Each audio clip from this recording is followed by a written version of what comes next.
Hi, magandang umaga sa inyo mga kasway. Kamusta na po kayong lahat na may nasa mabuti kayong kalagayan at mag-iingat kayo palagi mga kasway.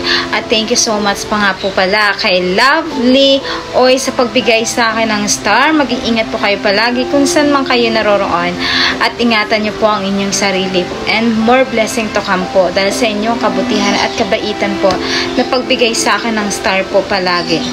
Mabuhay po kayo. At syempre yung ating tatalakay ngayong umaga mga kaswis, alam ko na maraming makaka-relate na mga kababaihan at kalalakihan sa ating topic na ito mga kasawi. At alam ko na marami kayong kikiligin dito sa topic na ito. Ano ang gandang rason na bakit napakasarap ma-inlove mga kasawi? Alam ko na maraming kikiligin ng mga kalalakihan at kababaihan sa topic na ito. Ang una nating rason mga kasawi is masarap kayang kiligin. Alam mo ba mga kasawi, kapag once ang isang tao ay may nagpapasaya sa atin or nai-inlove ka, sobrang sarap sa pakiramdam na kinikilig ka dahil sa inspiration mo.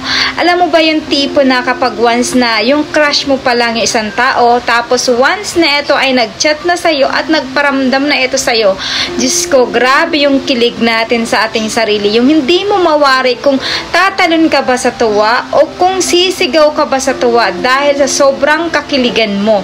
Dahil yung gusto mo ay nagkaroon din ng gusto sa'yo. Alam mo, minsan eto sa buhay natin, eto yung pinakamasarap ma-inlove talaga. Yung nai-inlove ka kasi andun yung nagpapasaya sa'yo araw-araw. Yung hindi mo nagagawa dati is nagagawa mo. Kulang na lang, pasipol-sipol ka kasi sobrang nai-inlove ka. Yung mga bagay na dati na hindi mo nagagawa pero kapag ka once na nai-inlove ka, nakakaya mong gawin. Kung dati hindi ka pa nakapag-akyat ng bundok, hindi ka nakakaakyat ng mga niyog na yan sa mga kabundukan. Naku, kapag ka once ng iyong minamahal ay pupuntahan mo at manliligaw ka, lahat kayang-kaya mo itong pupuntahan dahil may i-inlove ka at nai-inlove ka na mga kasawi. Kaya sa mga stage na ganito talagang masasabi natin na sarap talagang kiligin ang mga kabataan ngayon.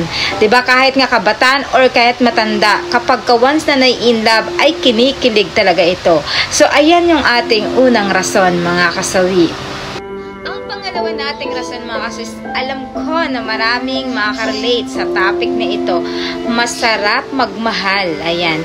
Alam mo ba mga kasawi, kapag once na nagmamahal tayo, ayan, or magmamahal ka pa lang, alam mo ba yung tipo na sobrang hindi natin kayang gawin is nabibigay natin ito ng bonggang-bongga. Yung lahat gagawin natin para sa taong minamahal natin. Kasi yung gigising ka na alam mong meron kang inaasahan na darating sa'yo na mangangamusta sa'yo, na may tatawag sa'yo, yung may nagkikare sa'yo. Ayan, kahit na for example, kumain ka na ba, huwag kang magpapalipas ng gutom. Yung pawis mo sa likod, huwag mong pababayaan. At higit sa lahat, huwag kang magpapatuyo para hindi ka magkasakit. Alam mo, sarap sa pakiramdam kapag may taong may nagpaparamdam sa'yo ng ganon. At ang sarap din ng feeling na syempre may nagko-concern sa'yo. At higit sa lahat, may nag-aalala sa'yo.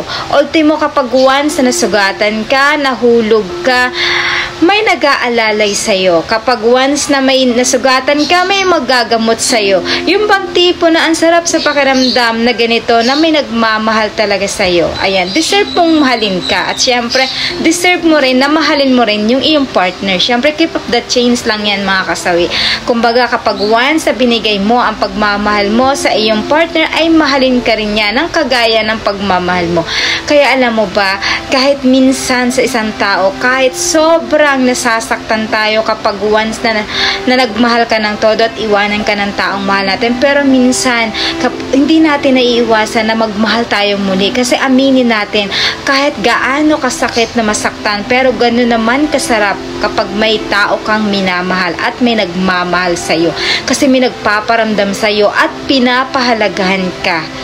'Di ba mga kasawi? Ang sarap kaya magising na meron sa yung nagchat-chat na good morning, I love you. Ayan, kumain ka na ba? So ang sarap ng pakiramdam nun mga kasawi. Kaya kahit ang daming nananaranasan na sakit na kung dati sa relasyon mo pero hindi ka pa rin nagsasawa na buksan ulit na magmamahal ka ulit. Kasi nga, ang sarap nun sa feeling talaga. Nasa stage natin yun mga kasawi. Ayan yung ating pangalawang rason. Ang pangatlo natin mga kasawi is may nasasabihan ka ng iyong problema mga kasawi. For example mga kasawi, kapag ikaw ay single, siyempre diba?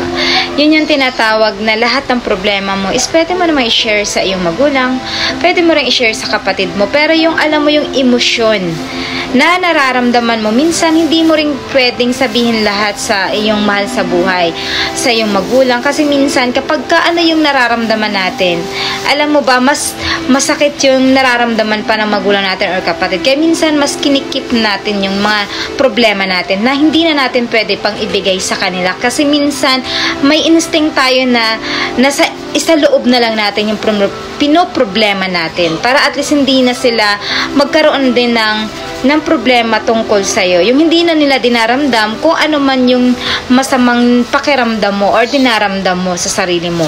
Kaya minsan nagkakaroon ng masarap din sa pakiramdam na kapag ka meron kang nabibigyan ng problema mo, may napapagsabihan ka.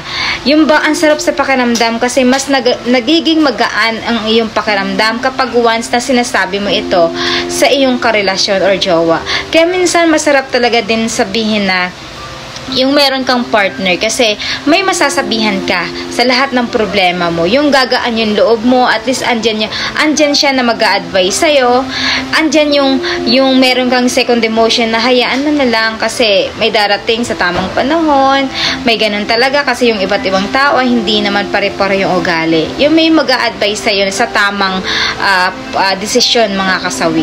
Syempre yung mga mahal kasi natin sa buhay, yung mga magulang natin or kapatid natin, minsan kasi kung ano lang yung naririnig nila, yun lang yung tama na ibibigay sa'yo. Pero iba pa rin kapag yung jowa mo talaga or yung minamahal mo, yung magkikip sa'yo nun, yung may pagsasabihin ka or pag-a-advise sa'yo, sobrang masarap sa feeling yun mga kasawi, na meron kang mabigat na nararamdaman pero meron kang nasasabihan sa mga ganitong sitwasyon mga kasawi. Nakakapagpagaan yun ng loob, kaya ang sarap ma-inlove kapag ka ganito.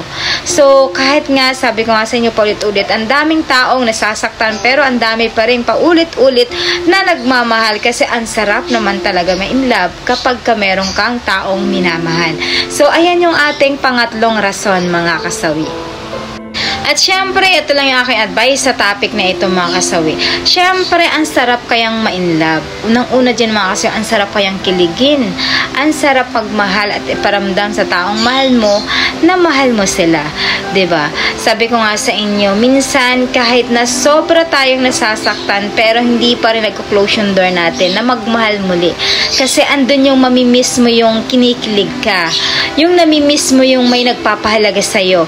Yung namimiss mo na merong nagmamahal sa'yo at namimiss mo yung may nasasabihan ka.